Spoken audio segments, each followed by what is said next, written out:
Steel 36,000 रुपये ton होतं, आता स्टील झालं 60,000 रुपये टन. घ्यायचे कमळाबाई घ्या कमळाबाई.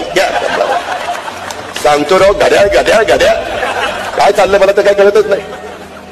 त्याच्यामध्ये रेती 1,500 रुपये ब्रासनी मिळायची, आता झाली 6,000 रुपये.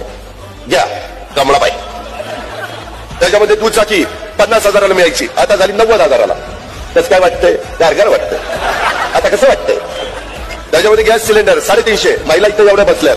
350 सिलेंडर 1,050 झालं की नाही? किंमत वाढला. कसं आता स्वयंपाक करताना कसं बरं वाटतंय का?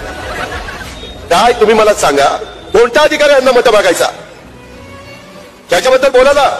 बेरोजगारीच्या बद्दल मगाशी क्लिप दाखवली जयंत पाटलांनी. आपल्या चाकांना 1.5 लाख कोटी गुंतवणुकीचा कारखाना 2 लाख मुलं मुली कामाला लागले असते. गेला गुजरातला. काय केलं भाजपने? मुख्यमंत्री काय करत होते? उपमुख्यमंत्री काय करत होते? त्यांचं काम नाही.